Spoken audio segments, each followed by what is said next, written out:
aí galera, beleza? A semana está começando com a volta da paz ao Planalto. O Ricardo Salles e o Ramos fizeram as pazes e vale a pena de comentar algumas coisas que aconteceram, inclusive o comentário de Eduardo Bolsonaro que eu tenho a acreditar para mim que foi endereçado ao Maia e o Carlos Bolsonaro ainda assina embaixo. A gente também vai falar de um comentário que o Carlos fez ontem que ele se refere ao gabinete do ódio. Quem inventou essa história do gabinete do ódio? Eu lá fui lá atrás, né? Vocês sabem, gente, quando o gabinete do ódio foi criado, quando começou a aparecer na mídia, né, veiculações utilizando esse termo, de onde surgiu, em que momento, o que foi que aconteceu depois? E vale a pena de comentar porque se encaixa muito nessa questão do Ricardo Salles e do Ramos. A gente também aqui vai falar sobre a questão do meio ambiente, um artigo que o Ricardo Salles soltou, coisa rápida, obras aí que as ONGs ambientalistas estão tentando parar. Vamos falar de uma operação do Ministério da Defesa que, vamos falar assim, impediu que um produto que estava sendo contrabandeado para aquele país dos amigos do Dória, né? Tipo assim, o produto iria para lá, eles meio que proibiram, falou, pô, peraí, aqui não. Vamos falar de educação, vamos falar de eleição, vamos falar de Bolsonaro. O Bolsonaro veio aí, já acordou bem cedo, recomendando a live da doutora Anice com a Leda Nagli, falando, vocês sabem do que, né? De vacina. Tem mais as coisinhas que eu não tô lembrando aqui agora. Ah, tem também política internacional. Chile aprovou uma nova constituição, tudo indica socialista, até porque o Felipe Neto e o Maduro comemoram, tem umas coisinhas na Europa também. Mas vamos começar aqui sem muita demora. Eduardo Bolsonaro veio ontem a público falar o seguinte, né? Tem gente que é expert em tentar destruir o governo. Que o digam as MPs caducadas. E aí ele cita liberdade estudantil, liberdade do futebol, Bolsa Família, no caso 13º salário, regularização fundiária, balancete empresarial, anti-imposto sindical. Todas MPs que o governo tentou aplicar para reduzir o custo da máquina pública e para aumentar a qualidade de vida da população. E algumas, né, porque tem que dar liberdade, como por exemplo a MP do futebol. Então eu só consigo pensar que isso daí foi uma mensagem, uma cutucada contra o Maia, porque caducar, quem é que deixa caducar? Quem não botou para votar, correto?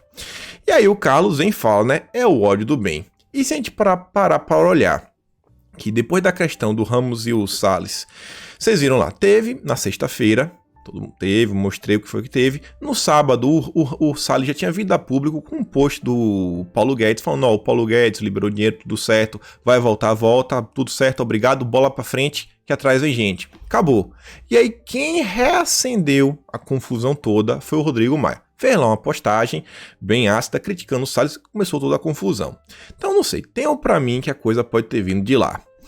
E aí você vê o próprio Eduardo compartilhou o ministro Ramos e o ministro Ricardo Salles, um pedindo desculpa para o outro. O Ramos diz o seguinte: uma boa conversa apazigua as diferenças. Intrigas não resolvem nada, muito menos quando envolve questões relacionadas ao país. Eu e o Ricardo Salles prosseguimos juntos em nome do nosso presidente Jair Bolsonaro e em prol de Brasília. E o Ricardo Salles fala: conversei com o ministro Ramos, apresentei minhas desculpas pelo excesso e colocamos um ponto final nisso. Estamos juntos no governo, pelo presidente Bolsonaro e pelo Brasil. Bom domingo a todos. Então as pazes voltaram, pensou todo de criar o caos, mas tá aí. Tem umas coisas estranhas, vocês viram ontem, as questões do Centrão, vou até mostrar, porque vale a pena de comentar, porque é um desdobramento desse postagem aqui.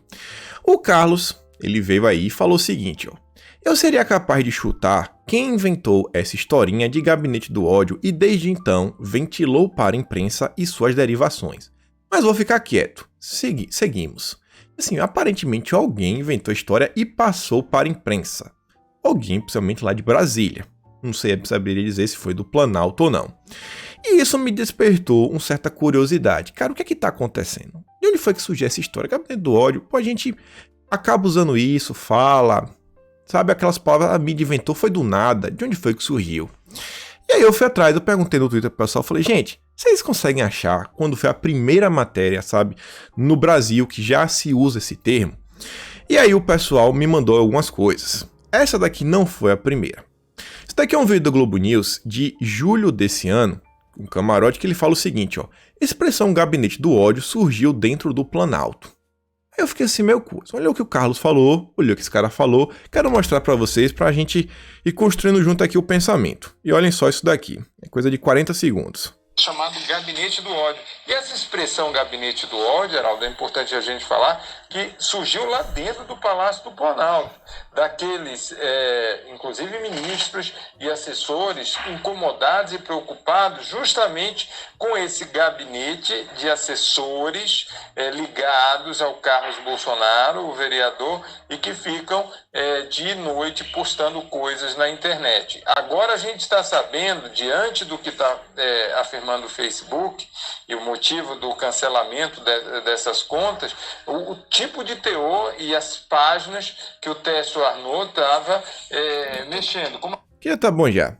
O cara tá falando que veio lá do Planalto, que é uma parte que estaria meio que insatisfeita com a ala ideológica. Ele bota aí o Carlos tudo, mas ele tá falando pra mim a leitura que eu faço. Como todo mundo às vezes gosta de botar apelido um no outro, é como se tivesse dois lados que têm ideias diferentes, sabe? Assim, um acha que a parte mais ideológica é mais importante, o outro acha que esse negócio de ideologia não é muito bom, vamos esquecer, bola pra frente.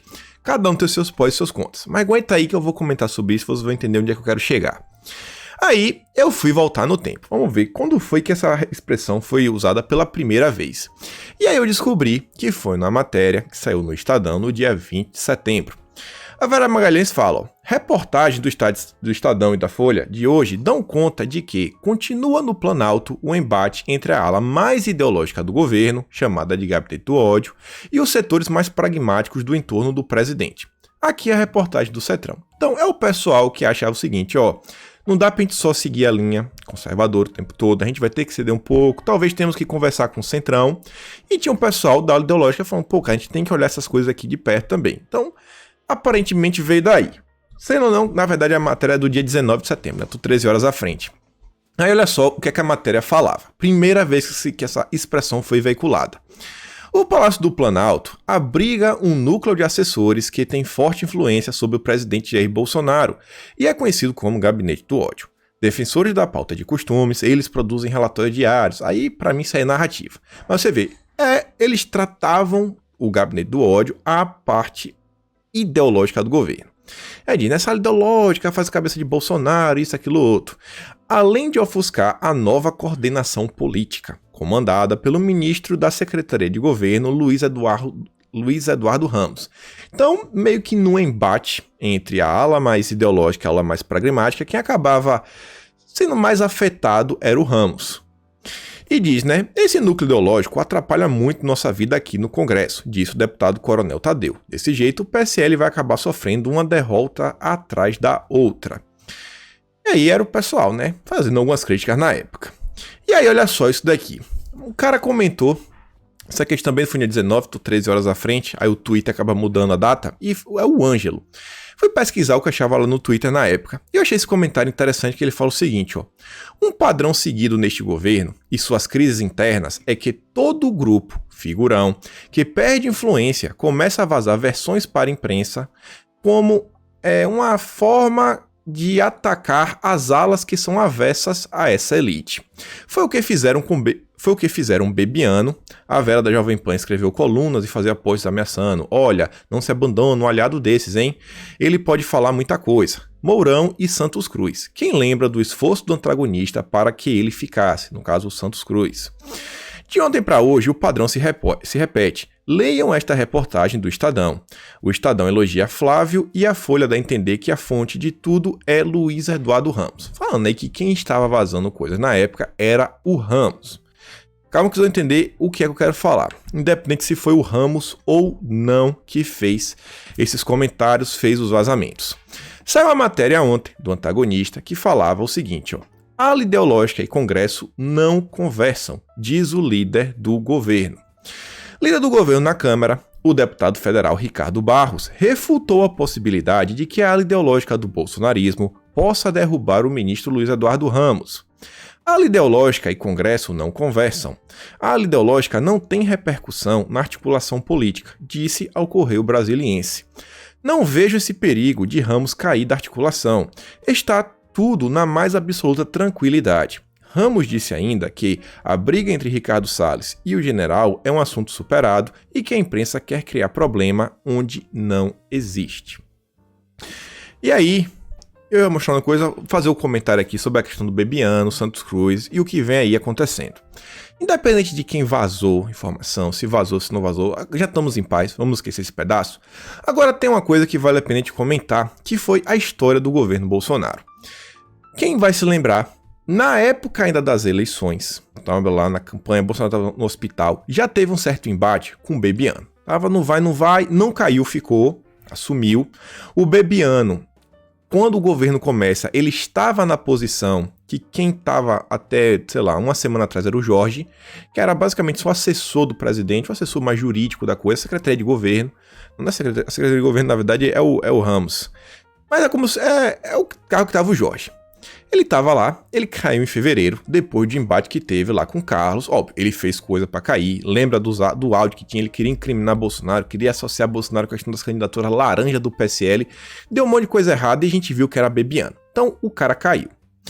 Depois disso daí, a gente teve um caso que foi bem emblemático, que foi o caso do Santos Cruz, o general Santos Cruz. O general Santos Cruz era o predecessor do Ramos, ele que veio antes. Ele era o cara da Segov. O Santos Cruz era o cara que fazia a articulação do governo. E aí caiu, mais uma vez, e por pressão da ala ideológica. A ala ideológica vinha com uma força muito grande, perdeu. A gente vê que hoje a gente não consegue implementar tantas coisas e a gente nem tem tanto apelo no Congresso. O próprio Ricardo Barros está falando isso daí. Ele falou, a ala ideológica no Congresso não conversam. A gente não tem nem muita gente, tem um punhado de deputados, a gente elegeu muito poucas pessoas no final das contas, até por culpa de como funciona o processo eleitoral brasileiro, né, esse coeficiente eleitoral. Então o pessoal, o que foi que aconteceu naquele momento? Fui conversar com o pessoal em Brasília. Eu falei, cara, explica o que está acontecendo. Fui tentar entender essa questão do Carlos, né? Quando o Carlos soltou aquela mensagem. E aí depois que me despertou o interesse de tentar pegar um retrospecto depois do que eu ouvi. O que foi que o pessoal me disse? Quando o Bebiano caiu, foi meio que um baque. Foi meio que um baque em Brasília. Ninguém esperava a queda de Bebiano por pressão das redes. A gente estava num período muito recente, por mais que Dilma caiu, teve impeachment, teve tudo, ainda não tinha assim um presidente que governava realmente assim junto com o povo, sabe? Pegava o povo pela mão, se juntava e falava, não, o que é que o povo quer isso aqui? Eu vou fazer a vontade popular. Não foi só a vontade popular, teve os erros, teve tudo, mas a pressão das redes foi um fator fundamental para a queda do Bebiano.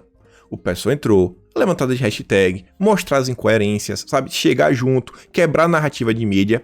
Então o pessoal ficou assim, capaz, isso assim, abalou todo mundo em Brasília, porque todo mundo falou, pô, cara, era o cara que organizava as coisas. Pensa, por exemplo, começou o ano, janeiro, tava lá Rodrigo Maia, Bolsonaro já tinha as MPs, pô, o Bebiano, quantas vezes ele não deve ter ligado pro Maia e ter ligado pro Alcolumbre pra falar, ó, a gente tem essa MP, tem isso, tem aquilo outro, pô, vamos começar, vamos sentar, porque é um cargo, como é o Jorge, que você tem que tentar criar uma certa amizade com o presidente da Câmara e do Senado para fazer com que as pautas do governo avancem. Então você tem quase 2 meses criando uma certa amizade para tentar fazer, e aí tudo se quebra.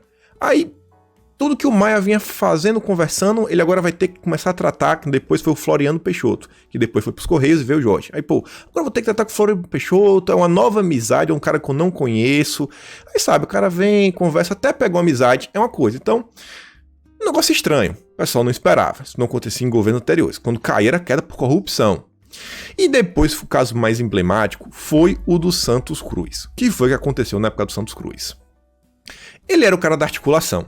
Ele era o cara que lida com os deputados, principalmente os líderes partidários. O governo leva uma coisa, entra uma matéria, uma lei, tem que votar. Então vai lá, avisa que o cara fala, pô, me ajuda aí, pô, vota junto, pô, isso aqui é importante pro Brasil, a gente precisa votar junto.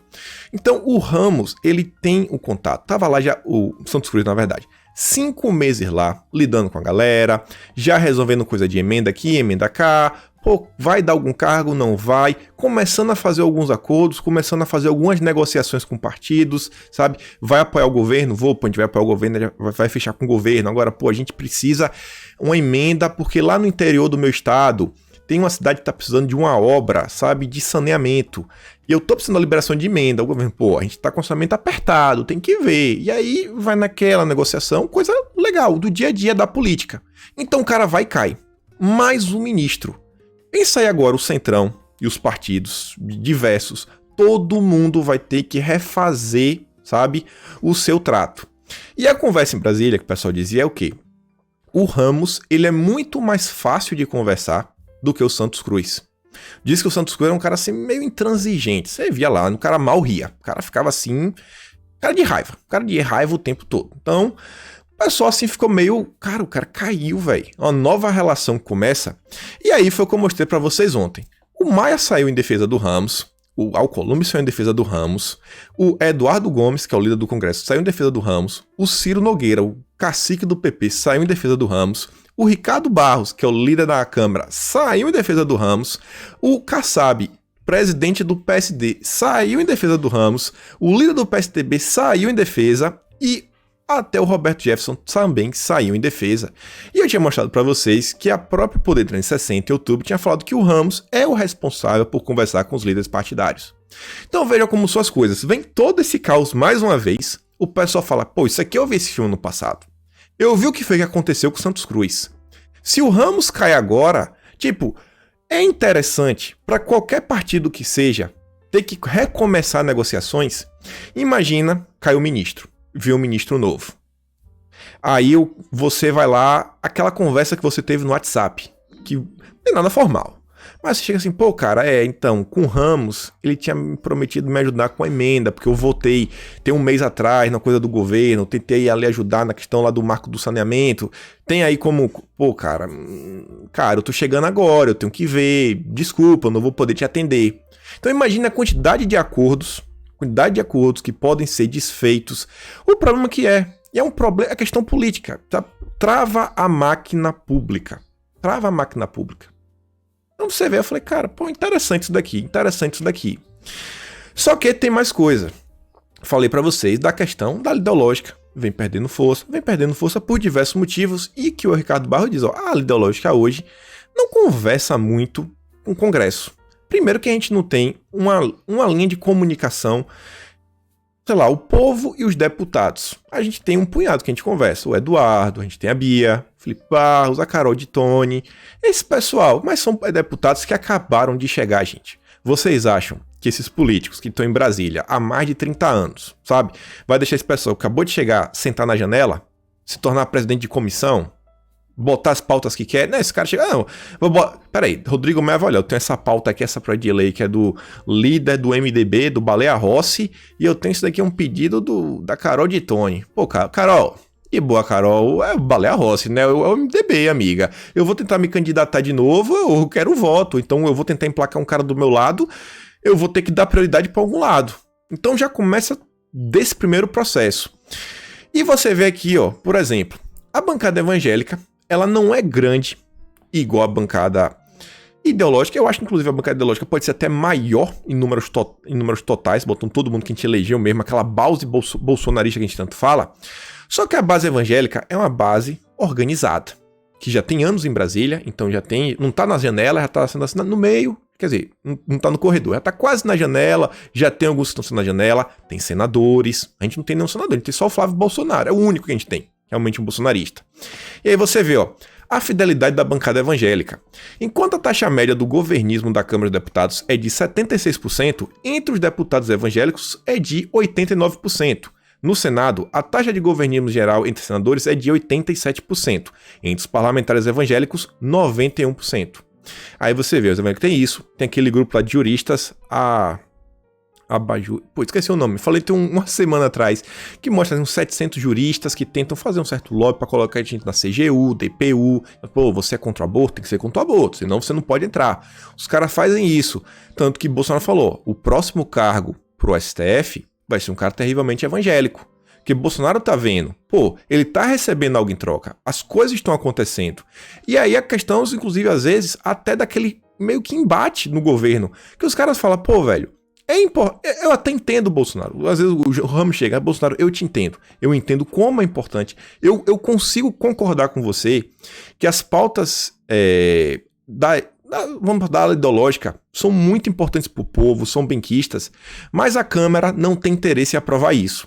Se a gente for por esse jeito, talvez a gente não consiga tanto apoio, talvez seja melhor a gente dar uma certa baixada no tom por hora. tentar emplacar algumas coisas, ir devagarzinho, uma coisa aqui, uma coisa colar, tentar colocar alguns nomes em posições assim vitalícias, para TCU, STM, STF, que a gente sabe que ao longo de anos e anos e anos, cedo ou tarde, as pautas ideológicas vão avançar, e vamos tentar ter alguma postura assim mais pragmática, até pra gente não ter essa crise que foi o primeiro ano do governo, né? O tempo todo impeachment, impeachment, impeachment, impeachment, impeachment. E aí, tinha saído na época em junho desse ano mais ou menos, uma thread do Felipe Martins, que eu volto e meia falo dela, que foi o que ele falou o seguinte: os conservadores precisam entender como que funciona o mecanismo decisório em Brasília, sabe? Tudo, gente, é uma questão de valor, é de pesos e contrapesos. Se Bolsonaro tenta uma coisa, tem a oposição, tem a narrativa da mídia, tem um que ele ganha, tem um que ele perde. Então os conservadores, no final das contas, só são um desses grupos. Fora o que Bolsonaro foi eleito para governar para todo o Brasil. Para todo o Brasil. Teve, dos 57 milhões, teve gente que realmente é bolsonarista ferrenho, sangue roxo. Tem gente que é antipetista. Só isso. Ah, não, eu não voto no PT de jeito nenhum. Às vezes a cara até meio que de esquerda, progressista, mas o PT não dá. O PT roubou, cara. Eu vou de Bolsonaro, pelo menos é honesto. Então, a gente tem que trabalhar para se tornar a força mais forte, que o Felipe falava. Os conservadores têm que entender que são apenas uma das forças, e a gente tem que tentar cada dia mover nossos pauzinhos para nos tornarmos a força mais forte de decisão. Não, na hora de tomar, né, uma decisão, falar, não, vou mover aqui esse pessoal. E que eu acho que o pessoal vem perdendo até por algumas brigas internas. E aí saiu uma matéria na antagonista também falando o seguinte: é o general Arranhado, que diz lá, segundo a mídia, eles percebem que no final da história, meio que quem saiu perdendo mais assim foi a questão do Ramos. Ficou assim meio chato pra ele, porque as pessoas vieram defender, pessoas que não são benquistas pelo povo, aí diz ao contrário, recebeu...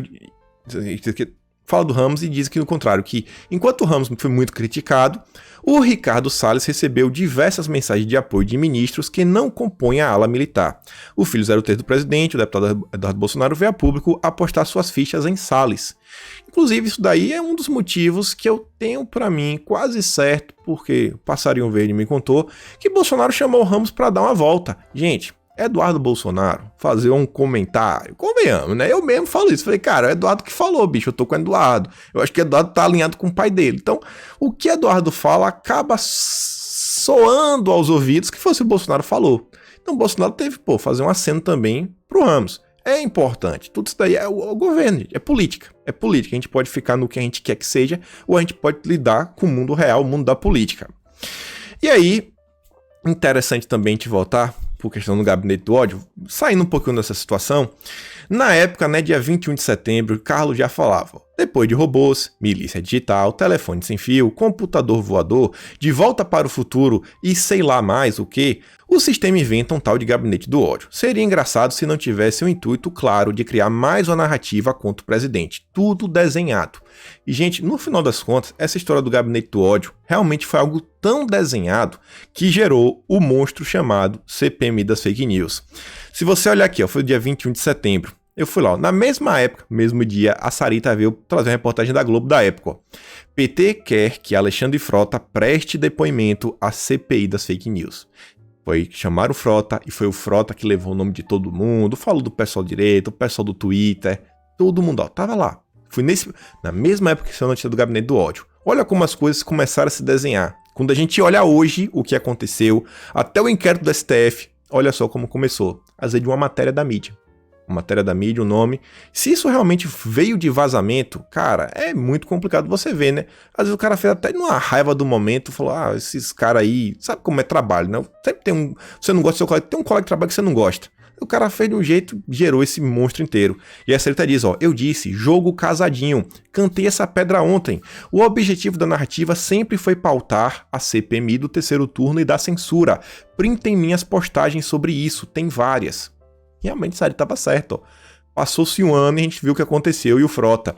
Olha só, do lado do mesmo período, gente, mesmo período, olha quem estava aqui, Luciano Ayan. Print da matéria mostrando até onde esse governo é capaz de descer. Agora o esgoto vai ficar mais fedido ainda. Aí já falava, Bolsonaro rumo a Nova York, com blogueiro de estimação. Falava que Bolsonaro estava indo voar para Nova York, pro CIPEC, junto com Alan dos Santos. Isso aqui é fake news, isso aqui é mentira.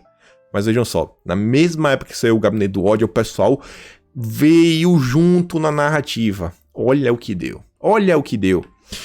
Por causa da questão do Gabinete do Ódio, teve desdobramento dos blogueiros de Icachá. Em 11 de outubro de 2019, foi a matéria lá do Felipe Moura Brasil. Aí trouxe o nome de todo mundo, já compondo a lista. E o interessante é que eu tanto falava da lista do Ayan, que na verdade eu falava que Ayan era um dos caras que fez a lista, como ele mesmo diz e afirma. E a mesma lista que o Ayan trouxe era a mesma lista do Blogueiros de Crachá da Cruzoé. Ayan traz essa... Foi o mesmo período que eles soltaram. Ayan trouxe lá no Twitter, teve na Cruzoé. E teve uma matéria do início do ano passado, foi 16 de março, que era assim, ó, redes bolsonaristas Jacobina promove linchamento virtual até de aliados. Falava como é que funcionava a máquina de difamação, ainda não era Gabinete do Ódio. E essa matéria interessante que tinha aqui, ó, já tava todos os nomes, era a matéria do Fux, inclusive amigo do Ayan, que o Ayan iria trazer depois em sua lista. A lista bonitinha do Ayan, que saiu lá no documento 32 que o Frota protocolou na CPM das fake news. As mesmas pessoas não, ainda adicionou algumas pessoas extras que foram aparecendo, tomando mais corpo ao longo do ano. Mas estava lá, quase todo mundo estava aqui, estava lá, ó. Aí você vê, ó, influenciadores, propagadores, influenciadores páginas, estrategistas, núcleo central, tinha mais ou menos isso daqui também, tinham 4 tabelas que e o Ayan trazia coisa. Aí você vê como são a coisa, né? Tudo desenhadinho, gente. Tudo desenhado, você vê. Passa o tempo, quando a gente olha pro passado. Isso aqui era interessante ter realmente de registro histórico. Espero que alguém na direita, com a capacidade de escrever, consiga escrever tudo que aconteceu. Como foi a movimentação, né, nesse processo que acabou impactando muito na militância direitista das redes. E aí uma coisa que veio no dia de ontem, um comentário do Bolsonaro, que até se encaixa com a questão de CPI das fake news, até com a eleição, que a gente tá aqui na eleição agora vai ter as fact-checking, e ele fala o seguinte, ó: vocês já notaram que os checadores de fatos não existiam até que a verdade começasse a ser amplamente divulgada? Assim que as redes sociais, sabe, vão crescendo, o povo vai tomando, o povo vai participando de forma mais ativa da democracia, vem as pessoas para checar o que é verdade e o que é mentira. E aí, olha só, a CNN ontem veio aí para falar que uma ofensiva da extrema-direita, não usou extrema-direita, está a caminho, sabe, para tirar os créditos das empresas de redes sociais poucos dias antes das eleições. Olha que coisa, né? Agora é o direitista que quer fazer. E ele quer falar, rapaz, é uma brincadeira o cara falando, né? Depois de tudo que o Twitter fez, depois de tudo que o Facebook vem fazendo para proteger o Biden, aí é a direita que está querendo fazer, sabe, uma campanha para tirar o descrédito, né? Complicado, para dar um descrédito. E aí uma coisa sobre o Twitter que saiu também ontem que é interessante. Você vê, ó, assim como como posso falar, tentando manipular as eleições americanas, recebeu um alerta da Índia. A Índia falou, ó, qualquer tentativa do Twitter de desrespeitar a soberania e a integridade do país é totalmente inaceitável. E o que foi que aconteceu? Vocês devem estar vendo que a Índia e o país dos amigos do Dória estão em um certo conflito na região de fronteira. E aí tem duas regiões, que é Jammu e a Caxemira, que o Twitter escreveu como se elas fossem, sabe, tivesse sob o controle dos amiguinhos do Dória. E aí a gente falou, ó, pera aí, amigo, isso aqui é meu, viu? Ou nada tá em conflito. Aí depois que a Índia se pronunciou, o governo indiano, o Twitter corrigiu parcialmente o seu erro. Agora a rede social menciona apenas Jammu e Caxemira, sem citar que nação controla essa região. Vai vendo como são as coisas, né? Redes sociais. E aí, pessoal, isso aqui mesmo que vem depois. Teve uma matéria ontem interessante, não vou ler a matéria para vocês, uma matéria bem longa do Ricardo Salles. Ele vem falando de todas as movimentações e modificações que o Ministério do Meio Ambiente vem fazendo desde o início do governo até hoje, mostrando como a gente avançou. O título é Bolsonaro, o meio ambiente e as pessoas, e a questão das pessoas é bem forte, e para mim o Silvio Grimado conseguiu resumir a matéria em um parágrafo. Ele fala o seguinte, ó: o que o Salles está fazendo na frente do Ministério do Meio Ambiente é inverter a relação homem-meio ambiente que dominou o Ministério por anos e estabelecendo uma nova relação antropologicamente correta, que é o quê? O homem é mais importante. A vida humana é mais importante, sabe? O meio ambiente tem que servir ao homem. Óbvio, temos que respeitar o meio ambiente, mas tem que servir ao homem. Não tem que estar lá intocado, sabe? Que ninguém pode modificar nada. Não, não é assim. Não pode ter esse radicalismo ecológico. E diz, ó, é retirar, né, essa psicose ambiental e colocar o homem no centro das preocupações ambientais. É uma revolução conservadora. O homem é o problema. O Ricardo Salles fala da questão do lixo. Gente, o lixo, tem que tratar o lixo. O lixo é um problema do meio ambiente, mas afeta diretamente o ser humano. Sabe, muito mais o ser humano, a saúde humana, problemas diversos, fala várias e várias coisas. Então, vem fazendo um trabalho muito bom o Ricardo Salles. E aí, questão de meio ambiente, que envolve até aqui órgãos, questão do TCU, olha só.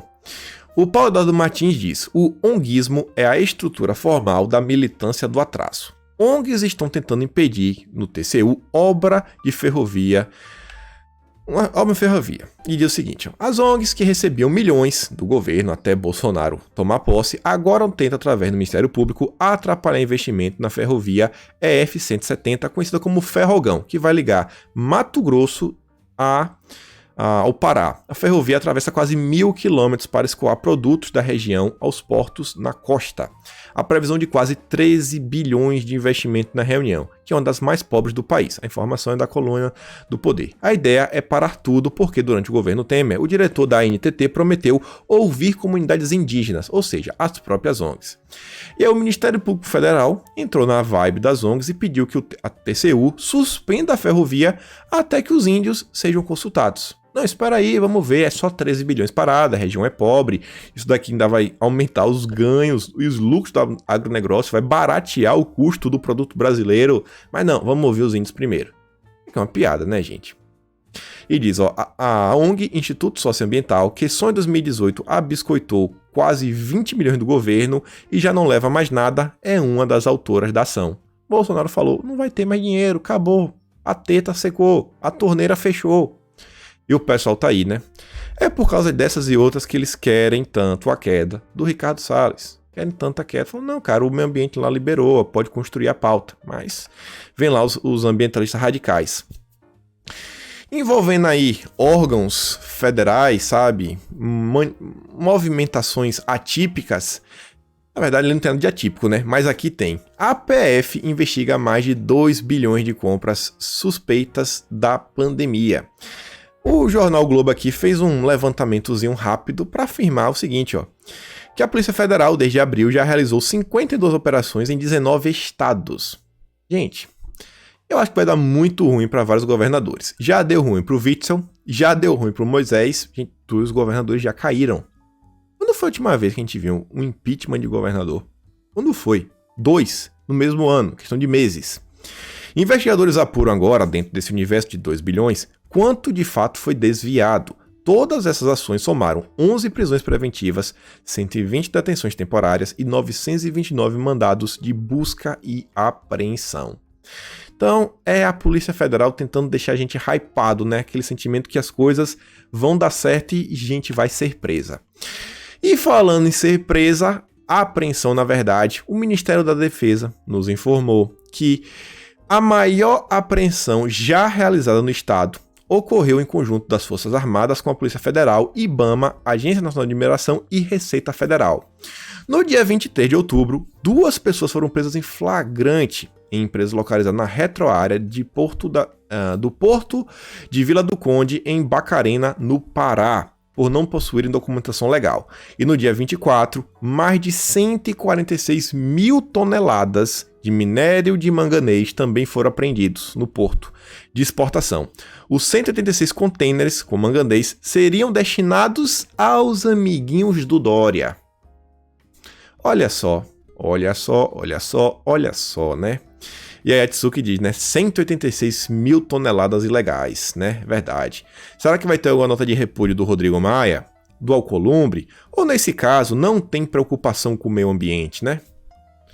Olha só como são as coisas. Vai vendo. E aí, pessoal? Já que a gente começou a falar do lado exterior, olha só. Países do Oriente Médio, vamos falar, né? Bota aqui o termo que define a religião principal majoritária do país. Pedem boicote a produtos franceses após comentários de Macron. O que foi que aconteceu? Não sei se vocês viram um caso que envolvia um professor na França, que ele perdeu a cabeça, literalmente, falando assim, brincando, porque é coisa muito séria. E você sabe, a plataforma, a gente não pode sair falando de tudo, né? Tem que dosar a linguagem quando a gente fala aqui. Então, o cara basicamente teve um problema sério. O Macron falou, cara, criticou quem fez isso e falou que as pessoas devem ser livres para falar o que quiserem. Que parece que o professor andou falando as coisas de um certo ramo de religião, vamos falar assim. Começa com um I, beleza? Acho que vocês entenderam. E aí, gente, olha só como são as coisas. O Macron veio a público, escreveu no idioma deles, falando o seguinte, ó. Nada nos faz parar nunca. Respeitamos todas as diferenças no espírito de paz. Nunca aceitaremos discurso de ódio e defendemos o debate nacional. Sempre defenderemos a dignidade humana e os valores universais. Depois da crítica que o pessoal fez, depois de fazer várias críticas, ele falou assim, gente, a gente vai defender, as pessoas têm que ter o direito para falar o mínimo do mínimo do mínimo, porque foi uma decisão. Gente, o que foi que aconteceu não foi o ódio da mídia, da Rede Globo, que Bolsonaro falou assim, ó, se eu pudesse eu te dava um tabefe. Mais ou menos assim, né? Não foi isso daí. O professor perdeu a vida. E aí, um líder do pessoal lá do lado de lá falou o seguinte, ó. Se não houver nenhum pedido oficial de desculpas de sua parte para nós e respeito por nossa religião e o status do profeta e uma recusa formal de ofender religião, profeta e mensageiros, arraste as consequências disso. Porque você será um dos principais motivos para acender um pavio que pode levar seu país a um caminho perigoso. Olha como são as coisas, né? Olha como são as coisas. Progressismo. Do outro lado, a disciplina, né? A hierarquia falou, amigo, a esquerda, não tô nem aí, cara. Ah, é porque a esquerda... Você lembra daqueles memes que o pessoal fala? A esquerda fica brincando com o leão. Calma que o leão é manso, e o leão não é manso. O leão, quando tá com fome, vem com tudo. Então as coisas na França podem ficar meio acaloradas. Quem já viu aí os comentários antigos que o professor Olavo fazia sobre René Guénon, né, o que René Guénon falava que ia acontecer na Europa. Quem já viu até... Procurem a questão sobre Invasão Vertical dos Bárbaros, que é um livro sobre o Mário Ferreira dos Santos. Veja a ideia central do livro e veja se não se aplica aqui. Esse assunto é que eu não gosto de falar muito. E aí, galera, olha só, né? O Chile tinha avisado ontem que ia votar aí sobre uma nova Constituição. Votaram e aprovaram. Vamos mudar a Constituição. Filipe Neto comemorou. Se ele comemorou, o que é que vocês acham? Foi coisa boa? Pior. Maduro achou bom e diz, né, minhas felicitações, né, e reconhecimento e admiração para o povo chileno que sabe que agora vai ter uma Constituição melhor. Basicamente, viva o Chile. Gente, a Constituição do Chile a Constituição que tinha foi que proporcionou que o Chile chegasse a um status de basicamente país desenvolvido, o único país desenvolvido da América do Sul. Era no topo, qualidade de vida de tudo. Olha o que o Chile está se tornando, né? O pessoal diz que homens fortes criam tempos bons criam homens fracos criam tempos complicados criam homens fortes, e aí o ciclo vai alternando. E parece que foi o que aconteceu lá no Chile. E a gente tem que ficar ligado, porque no Brasil, talvez, no longo dos anos, a gente possa ter o mesmo problema. Porque olha só o seguinte, ó. Chova, faça sol, o dia nasce e renasce, mas as instituições ligadas ao ensino nacional, ensino superior, ensino médio, ainda são dominadas pelo pessoal da esquerda. Tem uma matéria na Gazeta do Povo que falava que o CAPES premia teses marxistas e anti-Bolsonaro. E aí falava, mas, em especial nas ciências humanas, alguns dos trabalhos premiados revelam uma forte carga ideológica de esquerda. Isso não significa que a universidade não deva permitir ampla liberdade de pensamento, mas reflete a forte presença das ideias de esquerda na academia e nas teses. A esquerda ainda domina tudo. Não adianta a gente ficar, não, vamos apoiar Bolsonaro, e a gente não tentar fazer nossa parte. Por exemplo, alguém tem que virar professor, sabe? Alguém tem que estudar, passar no concurso público para tomar uma cadeira na universidade pública. As universidades públicas não irão fechar. A direita precisa ocupar espaço, sabe? Isso daqui, gente, não vai ser no decreto presidencial que vai resolver. Isso daqui é coisa que o povo deve resolver. E eu quero mostrar para vocês só 3 dessas teses, para você ver, né, quais são as produções das universidades brasileiras. Ó. No Sergipe, Arquitetando o Terror, um estudo sensorial do Centro de Detenções Oficiais e Clandestino da Ditadura Militar do Brasil. E fala o seguinte, ó, embora trate de um tema relevante e necessário, tem que falar mesmo, essa tese de arqueologia vai muito além do estudo sobre o centro de detenção. O trabalho lamenta o golpe sofrido pela Dilma, ataca Bolsonaro e apresenta a Revolução Cubana sob uma luz favorável.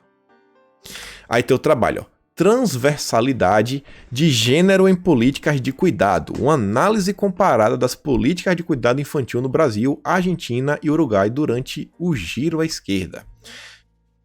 Olha tudo isso daí, né? Ao descrever os acontecimentos, ela atribui características amplamente positivas ao primeiro, incluindo o chavismo venezuelano, no caso quando ela fala da esquerda, e descreve o segundo, no caso a direita, com termo negativo, óbvio.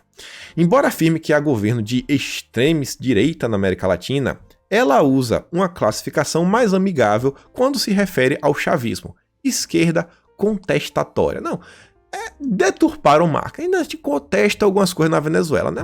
Mas tá de boa. E olha só isso daqui, ó. Hashtag Fala Estudante, um estudo sobre o legado da expansão dos institutos federais aos seus estudantes. Descrição. Repleta de elogios ao governo Lula, a tese traz 32 menções à burguesia brasileira e argumenta se o governo do petista teve um defeito, foi o de não enfrentar o capital financeiro de forma mais incisiva. Foi perfeito, né? O texto traz 87 citações a Marx e ao marxismo e 127 citações ao socialista italiano Antonio Gramsci, o cara da Revolução Cultural. Então, olhem as produções das nossas universidades. E daí, para fechar o pacote aí, já falando do Chile, o Leandro Russo diz, né? O Chile prova que na história política de um país, seu sucesso é muitas vezes a semente do fracasso. Tempos bons criam homens fracos. Foi aprovada, em plebiscito, uma nova constituinte, provavelmente socialista, após a atual Constituição liberal levar o país ao posto de mais desenvolvido da América Latina. E o Luiz Felipe fala, né? A vitória do sim, hoje no plebiscito, pela reforma constitucional no Chile, mostra mais uma vez que conservadores e liberais falham em conquistar corações e mentes até para sobreviverem. Essa habilidade centenária ainda é dominada por mobilizadores marxistas. Realmente, não tem o que falar, não tem o que discutir. Ainda mais quando se trata de entretenimento, né? O entretenimento é 100% de esquerda. E aí, quando não é de esquerda, é nova esquerda. Olha o que é que o Mamãe Falei tá fazendo, né? Fazendo live de joguinho. Chamou Kataguiri, Monark, Truscar, Mai Conquista, Danilo Gentili, Zé Graça. Às 7 horas, quando eu tirei o print, que deve ter umas 8 horas atrás, já tinha quase 300 mil visualizações. O pessoal tá tentando ser descolado, gente. Pra falar, mas isso aqui o pessoal só fala besteira, não agrega em nada. Mas tá tendo audiência. Tá tendo audiência. A gente não dá pra negar os números, né? E aí, galera, olha só isso daqui, para você ver como são as coisas no Brasil, né? Porque a gente tem que, a gente, enquanto militância, tem que fazer a nossa parte. Não adianta esperar que o governo vai resolver tudo. Aqui mesmo é questão de banco. E aí? O que é que a gente vai fazer? Perante isso daqui, ó. Mas a mulher do Nubank pediu desculpas e promete agenda de reparação histórica. Ela tinha no Roda Viva e falou que não dá para contratar alguém só por critério assim de diversidade, aí só porque é arco-íris eu vou te contratar. Ela fala, não, cara, tem que ter substância, sabe? Substância, tem que ter critério técnico também. Tem que ser um candidato capaz, competente, diversas coisas. E aí, né, a rede social de esquerda caiu em cima dela e veio no Nubank falar, ó, a diversidade foi sempre, sim, parte da nossa cultura. O equívoco foi achar que ter o valor por si só bastava. O erro foi achar que as coisas vão se resolvendo sozinhas, diz o comunicado. E agora o Nubank já fechou parcerias com várias e várias ONGs e já está prometendo, né, uma reparação histórica. Vai pagar a dívida histórica. Olha como são as coisas. E aqui no caso o que eu digo é o seguinte, cadê as ONGs da direita? Cadê as ONGs? Não temos nenhuma ONG de direita. Por outro lado, a esquerda aí, Sorinhos, olha só. Procuradores financiados por Soros promovem ativismo jurídico.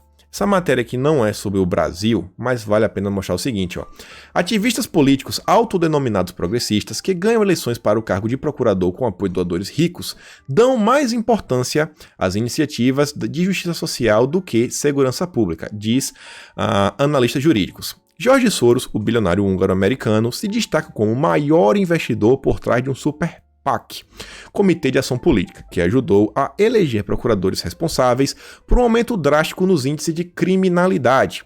Os Super PAC alimentam a rede maior de comitês. Alguns dos procuradores eleitos, com o apoio desse Super PAC, têm atraído a atenção da imprensa por demonstrarem antipatia à aplicação da lei. Tá, você falou que isso aqui é importante, mas isso aqui é sobre Estados Unidos. É por quê? Porque o que acontece lá pode influenciar aqui? Não, gente, é por causa de Brasil mesmo. Ainda que a gente desconheça, sabe, uma organização assim, patrocinada pelos Soros para emplacar procuradores, sim, deve ter assim dentro, né, para pedir promoção, para subir de cargo, deve ter. Mas porque para entrar, cara, não tem que fazer concurso público. No Brasil, você vê que, por exemplo, tem o Transparência Internacional, que é um grupo que luta aí, né, contra a corrupção e diversas coisas, que os lavajatistas, Sérgio Moro, Dallagnol, Lima, o pessoal do antagonista adora, vira e mexe, tem matéria. Inclusive tem matéria hoje aí do Transparência Internacional do site do antagonista. O Transparência Internacional recebe dinheiro dos Soros através da Open Society Foundation. Então, mesmo que não seja uma presença forte como é nos Estados Unidos, no Brasil é a mesma coisa, e a gente vê, né? A gente vê o que vem acontecendo. A gente vê como é o Ministério Público brasileiro, só tem peça rara. E aí, chegando aqui próximo do final do vídeo, Bolsonaro acordou cedinho, 5h26 da manhã, que tá de noite porque eu tô 3 horas à frente, ele vem e fala, ó, doutor Anísio Yamaguchi e seus argumentos sobre a vacina. E fala, né, eficácia, segurança, obrigatoriedade, pressa e etc. Recomendo assistir, principalmente até os 41 minutos. Óbvio, a live falou tudo que eu venho falando de outras pessoas, né, que outras pessoas vêm trazendo, repetindo. A Anísio explica da questão da pressa, não pode ter pressa, gente, a eficácia não é bem assim. Pô, dose, cara, tem que ver, velho, segurança, pô, o tempo, gente, olha só, para desenvolver 5 meses é meio complicado, a gente tem que analisar por um tempo, tem uns protocolos. Mas qual é a leitura que eu faço disso daqui? Bolsonaro veio ontem, o que foi que o Bolsonaro mandou ontem de foto? Cachorrinho, e falou o quê? Obrigatório só se for no faísca, só se for no cachorro, velho. Mas comigo não tem, se depender de mim não vai ter nada obrigatório. Bolsonaro vem mais uma vez de manhã para reforçar, olha isso aqui, sobre vacina. Então, Bolsonaro tá preocupado com isso. Bolsonaro não vai abandonar essa questão. E ainda veio no Facebook, comentando com a galera, ó, recomendou a live do Lacombe com Loyola, mostrou Loyola para vocês e diz, ó, entendi, fácil. Comprar é fácil, em se tratando de dinheiro público. Agora, se vai funcionar, isso é outra história. E aí, ele manda lá, ó, assiste esse vídeo aqui, cara, assiste lá. E aí, então, Daniel falando o seguinte, ó, ontem vi que a Anvisa autorizou a compra da vacina, né? A instituição não é do Estado, como ela autoriza uma compra assim, passando por cima da sua autoria, meu estimado presidente? E Bolsonaro fala, Daniel, a Anvisa, como qualquer outra agência, é independente e seus integrantes têm mandatos de 4 anos. A Anvisa autorizou o governo de São Paulo ou o Butantan a comprar 6 milhões de doses. A Anvisa não entrou no mérito da questão. A Anvisa não autorizou que a mesma fosse utilizada no Brasil. Isso depende da saúde e de certificação da própria Anvisa. Permitiu para comprar, mas ainda para usar, não. Mas o Dória mesmo diz, né? Comprar é uma coisa, aplicar é outra. O Dória tá preocupado com dinheiro. Entrando dinheiro para ele, tá bom. Não é só isso não, o Dória quer mais coisa. E aí, a gente vai ter um julgamento no STF que eu fico assim, bem assim com o pé atrás, né? Com medo, frio no coração. Por quê? O Barroso já avisou que vai votar sim e falou ainda que não seja aprovado na primeira, ele tem outro processo que ele vai relatar e ele vai tentar aprovar mais uma vez. O Fux deu tudo a entender que também vai votar para ser obrigatório. E aí vem o Aires Brito, ex-ministro do STF, deu entrevista para falar o seguinte: ninguém vai ser puxado pela gola da camisa. falando sobre a obrigatoriedade. Não, gente, obrigatório não vai ter assim um documento formal, por isso não vai te pedir nada, não vai ser a força não, ninguém vai te machucar nem nada. Agora olha o seguinte, ó, você pode se recusar, amigo, você pode se recusar. Agora, há de se justificar sob pena de sofrer as consequências. Qual a consequência? Se receber algum benefício do governo, não vai poder receber, não vai poder estudar em nenhuma instituição pública, tipo universidade pública, escola pública, vai ser o quê? Então, tenham certeza, esse pessoal não dorme serviço, esse pessoal aparentemente não tá jogando do lado do brasileiro. E aí, lá vem o nosso dançarino querido, o Tedros. Eu ia falar uma coisa aqui, deixa quieto. O Tedros, aqui na OMS, vem falar que condena o nacionalismo. Não, vamos esquecer de quem que tá fazendo, vamos se juntar, vamos botar para os países se juntarem e ficar todo mundo amiguinho. Depois de tudo que esse filho de Deus fez, de quem ele apoiou, do que deixou de fazer, o cara vem com essa. Mais uma vez, vai vendo, OMS. E aí, gente, eu queria mostrar aqui para vocês, né? Esse pessoal fala tanto. Se o pessoal resolver, mais uma vez, vir com história de, fechamento no Brasil, o que é que esse gráfico aqui mostra, gente? Olha só, aqui a semana acabou de começar, né? Então, é desonestidade minha se eu falar que a semana caiu pra isso aqui, pra 500, óbvio que não é 500, vai ter mais, mas número de óbitos por semana, gente, vem caindo. Desde a 30ª semana, só faz cair. Cai. Agora tá em torno de 3.000 óbitos na semana. Logo menos aqui, tenho certeza, vai estar abaixo dos 1.000. E aí, olha só, né? Saiu uma matéria no Daily Mail, grande mídia internacional. Se fosse não para direito ser um blog, né? A ser fake news. Mas eles fazem a pergunta, né? Será que essa pandemia acabou com os casos de gripe? Porque parece que a influenza, os casos de influenza caíram ao redor do mundo em torno de 98%. 98%. Será que quando a gente olha tudo que vem acontecendo, teve algum motivo realmente de fechar todas as portas, fechar tudo, trancar todo mundo em casa, suspender barreiras, quebrar economias? A gente sabe que não, né? E hoje a gente vai chegar ao final do vídeo com um cara do Novo. Ah, Cris, se quiser, rapaz, você vai terminar o vídeo com um governador liberal do Novo. Ah, não acredito. Gente, mas é uma questão interessante. Porque o cara apareceu outro político no Brasil que não é bolsonarista, ele não é bolsonarista, o Zema não é bolsonarista, que comprou a ideia de Bolsonaro que a gente deveria obrigar, né, que os nossos representantes seguissem. Que ele fala o seguinte, ó: para mover o mundo, o primeiro passo deve ser mover a si mesmo. O exemplo ainda é melhor discurso, é o melhor discurso. Obrigado pelas mensagens carinhosas e revigorantes. E aí o General Pica-Pau falou o seguinte, ó: esse vídeo é bom para postar nos posts do Rodrigo Maia e Davi Alcolumbre. O Zema tá falando que sempre que ele pode, ele tenta pegar avião comercial normal, onde quer que ele vá, para ele ter contato com o povo e ver.